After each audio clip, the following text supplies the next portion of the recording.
It's time again for the Science Bowl. Zoo Parade for 5. What big teeth the hippo has are actually a pair of these. Science Potpourri for 10. Would a snake most likely eat every day? Every week, Dateline Science for 10. Why are some elephants wearing necklaces these days? Green things for 15. And now, here's your host, Mr. Z himself, Dave Zarin. Thank you, and welcome to the Science Bowl, an important game today. The two teams competing, and they have won 3 times each, will vie for the chance to become one of the 2 finalists competing for this year's elementary school championship. So we have a lot at stake. Our teams are at their schools playing via Zoom. We give them 50 points just for showing up and looking as good as they do. We have 6 categories of questions, from green things all the way up to Dateline Science with 5, 15, and 25-point questions. So without further ado, let's meet these 2 outstanding teams, the first of which hails from Foote. Let's say hello to the captain of the team, Zoe. Hey, Zoe, wave to everybody if you would, please. Looks like you're sitting in the library of your school there. Playing with her is her twin sister, Ruby. Hey, Ruby, good to have you back as well. And joining them is a 4th grader, Jace. Hey, Jace, an ace player as the 2 young ladies are. All right, if you are ready, let's get started. Let's go to the green things category and play the game. Green things for 5 points. If there are green noodles in your lasagna or linguine, they're green because of what plant pigment, usually taken from spinach? I'm gonna pass it to Jace. Chlorophyll. It is indeed chlorophyll. Absolutely right. Good start to the game. 5 points on the board for Foote. For 15 points, listen carefully. If you take away the frost from food, you defrost it. If you take the air out of a tire, you deflate it. And if you cut down trees from a large area of land, you do what to it? Do you guys think it's deforest? Yeah, okay. Deforest. It is deforest, absolutely right. You followed that perfectly.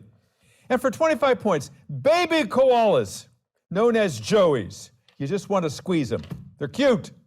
Baby koalas feed on their mother's milk and some of her poop, since it contains the microbes needed for the koala to digest these E-initialed leaves that smell like cough drops. Eucalyptus. Eucalyptus, and Jace was nodding his head. He said, I know that one for sure. You young ladies did as well. Good. You clean sweep in the green things category. Let's go to the zoo. 5 points.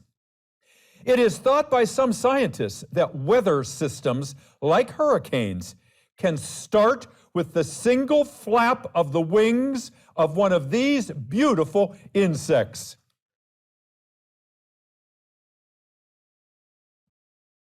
Unmute yourself, Jace. I can't hear you. I think it's a butterfly because they're beautiful insects. Absolutely right. Yes, a butterfly flapping its wings in China starts the system that eventually turns into a hurricane. Again, that is a theory. Multiple choice for 15 points in Zoo Parade. A rat's tooth is so strong that it can cut through concrete and steel, thereby meriting a 5.5 on the hardness scale that tops out with a diamond. Is that hardness scale known as the Scoville scale, the Mohs scale, or the Fujita scale? I'm gonna pass it to Jace. It's the Mohs scale. It is indeed, young man, M-O-H apostrophe S, the Mohs scale. Let's have a picture for you, a visual question for Zoo Parade for 25. The casque atop the head of this bird, known as a cassowary, like the horn on a rhino, is made of what K-initialed material that also makes up our fingernails and our hair? Keratin. Keratin is right. Perfect. Let's go to the body systems. for 5 points. According to legend, if you want it to snow overnight, so you don't have school tomorrow, you wear your pajamas inside out and you cross these body parts. You cross your fingers. You cross your fingers, yes. And if you can cross your toes, that also is said to help. 15 points in body. The two parts of your body that help you keep your balance are the cerebellum portion of your brain and the semicircular canals that are found in this sense organ. We're gonna go with ears. It is ears, absolutely right. Get this last one, you'll have a perfect first round. 25 points in body systems. Scientists think they have created a new artificial material that can replicate this hardest substance in the human body.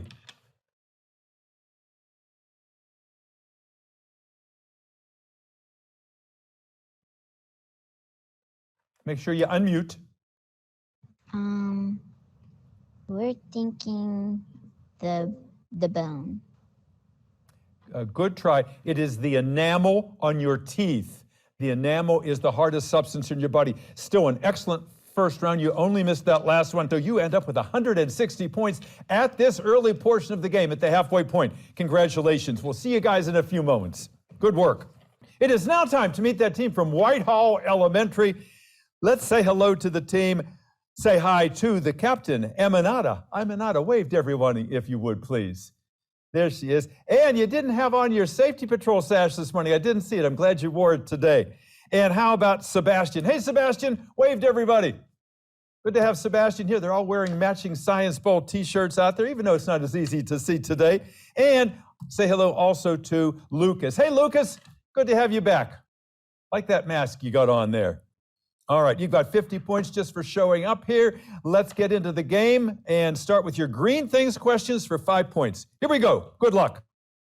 Because this plant, which is best known for growing on the north side of trees, can absorb lots of liquid and fight off infection, it was used during World War I to treat wounded soldiers. I'm pretty sure moss. Moss is right, absolutely right. Good answer. For 15 points. In the movie The Martian, actor Matt Damon played this bee, as in boy initial kind of plant scientist, who grew potatoes on Mars with the help of his own poop as fertilizer. He was a botanist. Yes, he was. Thank you, Sebastian. He was indeed a botanist. And for 25 points, the big one in the green things category, while plants don't hibernate, they do stop growing in response to cold weather or lowered amounts of water or high heat by going into this D, as in David, initialed state. I think it's dormant or dormant. Dormant is correct, or dormancy. Well done. Good captain there, Eminata. Perfect answer. You've got 3 in a row in green things. Let's go to the zoo for 5 points.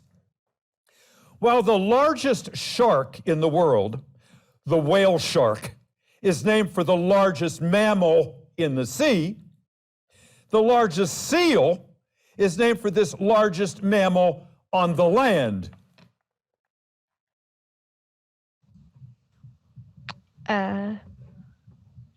Wait. I'm not sure, but I think it's a lion, maybe? Not the lion, it's the elephant seal. The elephant seal. The elephant is the largest land mammal. Let's get the next one for 15 points. It's a visual. Let's have a look, Whitehall.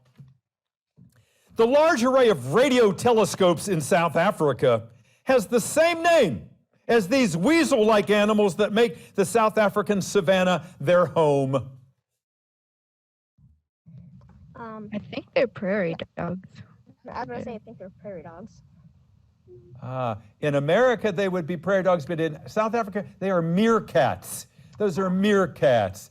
There was a great program on PBS called Meerkat Manor that followed them They are like prairie dogs. They live in a communal setting.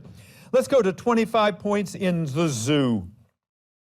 Interesting question. While tigers appear orange to our eyes, to the eyes of deer, they appear green, because what C, as in cat, initialed color receptors in the deer retina are only sensitive to blues and greens. Cones, I think. They're called, what? Absolutely, they are indeed called cones. Good answer. Let's go to the body systems. The first one is for 5 points. In a famous Edgar Allan Poe book, a murderer thinks people can hear the victim he's just killed and buried under the floor because of the telltale sounds of this organ.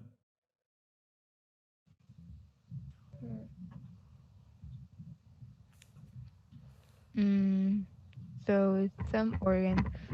I'm not sure, but I think it would be the heart, because your heart is what, like, it makes noise. So I think it would be the heart. You're absolutely right. And the name of the book is The Telltale Heart. And of course, his guilt is what's causing that. There is no sound, of course, but it is his guilt. A good book to read. Body systems for 15 points. Good answer there. The first bone of the earliest of our ancestors that was ever found was the so-called funny bone, because when you hit it, it tingles. The actual name of the funny bone is this H-initialed name. Oh, well, the funny bone's like a nerve, so. It's the humerus, I think. Yes, it is the humerus. Absolutely right. And that's where the humorous and the funny comes in. But humerus is a homonym. It's spelled differently than the O-U-S of like a sense of humor. Good answer. 25 points in body systems. The last one, we go to our first break. If punched in this muscle, you can have the wind knocked out of you because it is found beneath your lungs. It's the same muscle where you would put your fist if you were doing the Heimlich maneuver to dislodge a piece of food stuck in someone's throat. The diaphragm, right? That's it. It is the diaphragm. Perfect. Good first round there, Whitehall. That means you're at 165 as we reach the halfway point. Nice work, all of you. We'll see you again in just a couple moments. Congratulations. All right, it's time now to bring back that team from Fort Foote and find out a little bit about our players, and they're going to be local celebrities. They've been on 4 times already now, and they really know how to play our game, as you've been noticing here. Let's start first with our captain, and that would be Zoe. Zoe, you're very calm and collected. You don't seem to be flustered by too many of these questions. You have obviously prepared well for these Science Bowl games. Tell us how you and your coach work together. Well, she lets us watch the videos, watch the past Science Bowl videos so that we get a feel for the game and what the questions are going to be like. And she also posts things on Google Classroom to help us practice. Wow, she's doing a nice job. And that is Miss Glenda Escasinas. And Glenda, thank you for all you've been doing to prepare these young people here. And I hope your local celebrities in your school, I hope everybody at Fort Foote knows how well you've been doing here. Good luck in the second half. Let's talk to your twin sister, Ruby. Ruby, tell us a little bit about how you know so much about science. I know a lot about science because I read and because of my teachers. And boy, without good teachers and without kind of support and from parents as well, we're all the product of the support people around us. And you're making all of them proud here today. Keep up your good work in this last half of the game. And let's talk to Jace. Hey, Jace, nice to have you with us as always. Tell me, why do you like this show? You keep coming back to play, and we love having you. Why do you like to do it? I like to do it because I learn more and I like science. Yeah, those are perfectly good reasons. And you bring up a good point. We want to find out what you know, but we also hope you learn some things and you take away from this. And you're obviously a bit of a sponge. You soak up all kinds of information and you retain it. That's a wonderful thing. Good luck to you in the second half here. All right, Fort Foote. Let's go into the latter part of the game here. We start with the Let's Get Physical questions. So if you're ready, here is Let's Get Physical for 5 points. Here we go. The author of a famous children's book never says whether these sky formations are cumulus or cirrus or stratus. He simply says there's a chance they might rain down meatballs. Clouds. Clouds, Cloudy with a Chance of Meatballs. That's a famous book. Clouds is correct. For 15 points, and Let's Get Physical. The strongest permanent magnet ever made, using the elements iron and boron, won a prize in England from the Queen herself, a prize that some are calling the Nobel Prize for this E-initialed field of science, for which there is no real Nobel Prize. What do you guys think? E-initialed field of science. Think of STEM. Oh, engineering. Yes. Engineering is absolutely correct. Good. 15 points. For 25 points, some Olympic skiers wear mittens, but most wear gloves because gloves are smoother, they reduce drag, and thus have more of this quality, the same word that describes the smoothness and sleekness of an airplane body. Aerodynamic. That's it. Well, It is aerodynamic. Thank you, Jace. Just what we needed to hear. Let's go to potpourri for 5 points. This is kind of disgusting. South African farmers have taken to raising these insects for human consumption. Insects which are high in protein and fat and lots of vitamins. But most people are disgusted with the idea of eating them, since they're best known for scurrying around the house and carrying disease. Is it a cockroach? Because they scuttle around the house. Yeah, I think. Yeah. That's it. That's it. Imagine that, eating a fried cockroach. Well, I guess if you cook them, no, ain't gonna do it. Ain't gonna do it. 15 points, here we go. In potpourri. While a Pennsylvania groundhog named Punxsutawney Phil emerges from its den every February 2nd to predict when winter will end, the animal, of course, has no formal training as one of these weather forecasting specialists. Meteorologist. That's right. Yeah, Phil is no certificated meteorologist. Absolutely right. I have a picture for you for 25 points in potpourri. You're looking at vinegar eels, tiny N-initial worms that aren't found in the vinegar we use because the vinegar is heated during pasteurization. What kind of N-initialed worms are these vinegar eels? I think I practiced this. It's nematodes. Yeah. Yes, You know the indeed. phylum? They are indeed nematodes, absolutely right. And if you watch SpongeBob SquarePants, they oftentimes come and eat everything in sight. You're doing really well. Let's go to Dateline for 5 points. A new book called A Brief History of Timekeeping is all about the different kinds of clocks that include everything from today's very precise atomic clocks to the very earlier hourglasses that were filled with grains of this material made of silica and oxygen. Grains of what? You guys think it's sand? Yes. We Okay. always hear that. Yeah. I'm It's sorry, made say it out again, of please. silica. Sand. Sand is right, yes. The sands of time as they go through the hourglass from the top to the bottom. For 15 points in Dateline. When the dinosaur-killing asteroid wiped out much of Earth's life in what was our planet's 5th extinction, it paved the way for flowering plants to take over in the rainforest, where formerly it was mostly firs and spruces and pines that didn't produce flowers, they produced these. What do you think? Is it cones? Because there's no flowers. Yeah. Absolutely right, because those are all coniferous trees, so they did produce cones instead of flowers. Perfect. Last question of the game, Dateline for 25.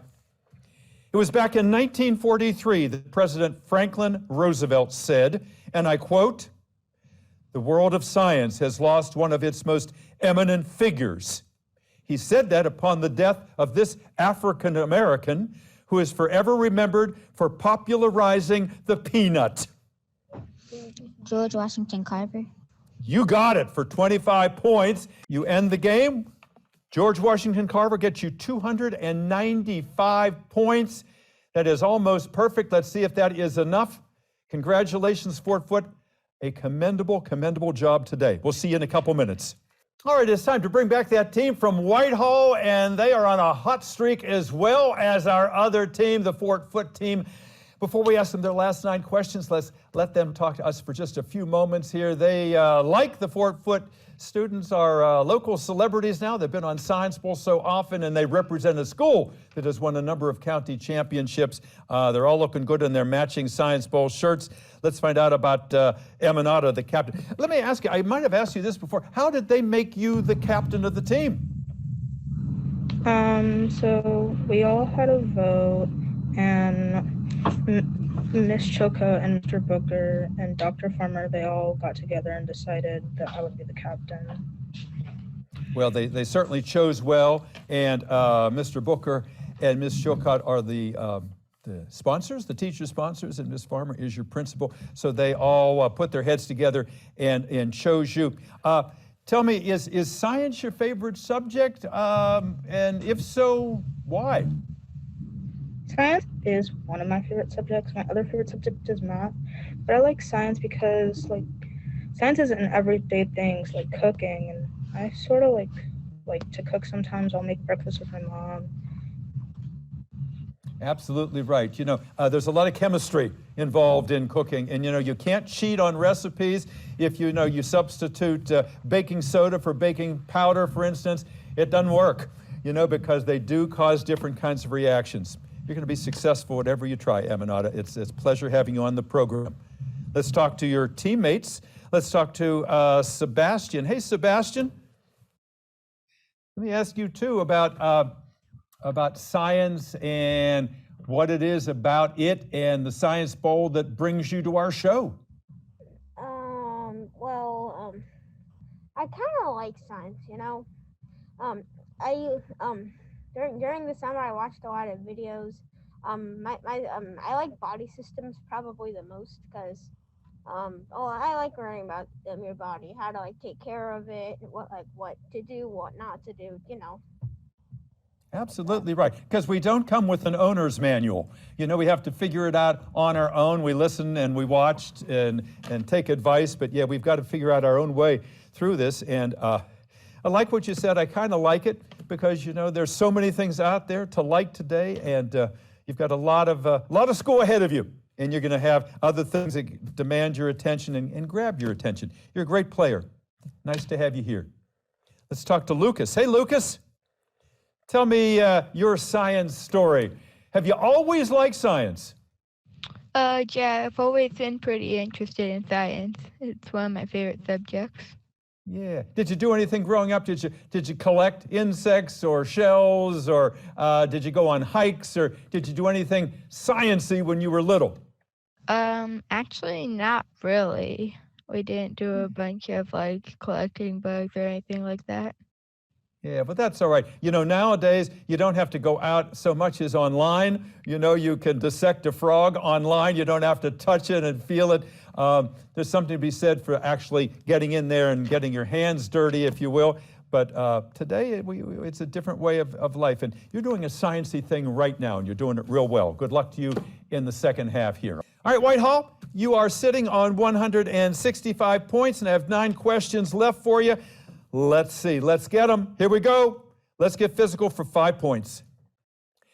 It is one of these T initial devices that reduces the strength of the electricity coming into your home, a device that has what same name as the Autobots and Decepticons in a recent series of movies? There are the Transformers, you know. Yeah. Okay, let's go with that. All right, what is the Transformers? T? Transformers is right, absolutely right. Good. For 15 points, the granite stone used in curling, the Olympic sport that involves pushing a stone with the help of ice sweepers, was selected because it doesn't absorb water. What word describes something that doesn't absorb water? It has the prefix hydro. What is the suffix? But like, what's a word for something that like repel water? Yeah. So hydro repellent. Like, So The one you're fishing for is, you know, if it's something is loving water or absorbs water, it's hydrophilic. If it repels water, it is hydrophobic. It's hydrophobic was the answer there. Let's try the 25-pointer and let's get physical.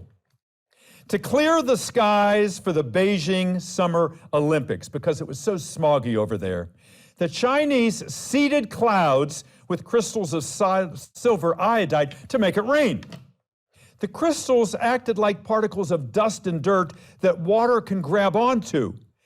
They have the same name as the structure at the center of a cell or the center of an atom.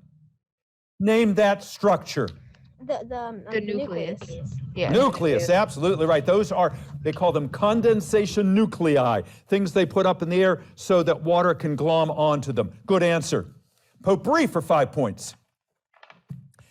Thomas Edison would be proud to know that this invention of his is a metaphor for having a bright idea or having an aha moment when you remember something you've forgotten. Yeah, it's a light bulb. It is a light bulb. The light bulb goes off, a feature of cartoons for a long time. For 15 points in potpourri. Scientists think that there are more than 6,000 unidentified and thus unnamed trees in the rainforest along this South American river. The Amazon, I think. Amazon River. Like It is the Amazon basin, yes. It is still largely unexplored. Good answer. Here's a picture for potpourri for 25 points. You're looking at Newton's cradle.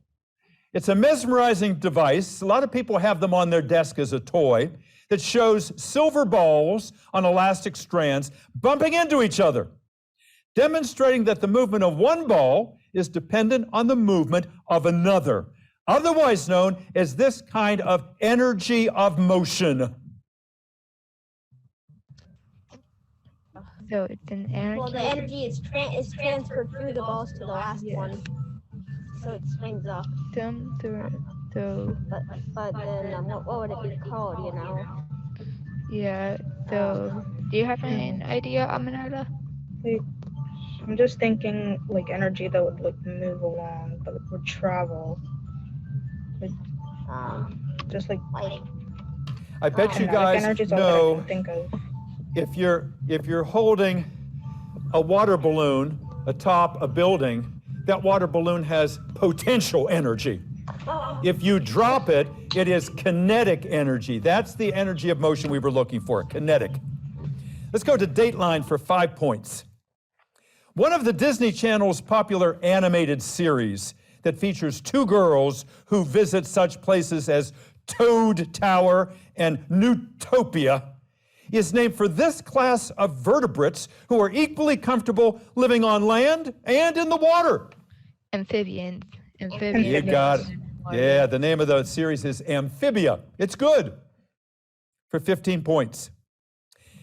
In DATELINE, it's been discovered that the proton, a subatomic particle, is smaller than previously thought. With this distance from the center of the particle to the edge, which is half the diameter, is shrinking by 5%. So the distance from the center to the outer portion of the circle of the proton, which is half the distance of the diameter is known as this measurement? I think it's maybe. Wait, what do you think? Say it again. Say it. So I think it's pi, maybe. Do you Not have pi. that in mind? I don't think it's pi. It's the radius. The radius is half the distance of the diameter. Try this last question. 25 points in Dateline. This man used his engineering talent to invent a clock powered by the Earth's gravitational pull. He used his architectural skills to build his Virginia home named Monticello. And he is honored with a memorial in downtown D.C. as America's third president. Thomas Jefferson? Thomas Jefferson. It is Thomas Jefferson. That's what you needed for 25 points. Good answer. Thomas Jefferson gets you 245 points. Great job, Whitehall. We're going to bring everybody back together and have a wrap up in just a second. We had a great game today. We knew it was going to be great because you guys have demonstrated that in the past couple of days you've been here and you've made it a great season. Our final score is Whitehall 245, Foote 295, which means Foote, you are one of two finalists going to be playing for the county championship on May 17th. Let's have a nice round of applause for that team for Foote. They have never made it this far in our competition. Ms. Escasinas, thank you for all your hard work there. And let's have another round of applause for that wonderful team from Whitehall who knew just how to come about with those answers, to Ms. Chilcott, Mr. Booker, and Mr. Sipman, and Ms. Farmer. And all of you guys just did a fantastic job. Thank you for being part of Science Bowl. We hope we'll be back in the studio next year. And let's all be cheering for Foote. And on May 10th, we will have 4 more schools coming here. Of those 4, we will get 1 as well. That 1 will be playing Foote. So stay tuned. It's going to be a great end of the season. Thanks, everybody, for watching. I'm Dave Zarin, and keep learning as much science as you can, and keep applauding the students in Prince George's schools. Bye-bye now.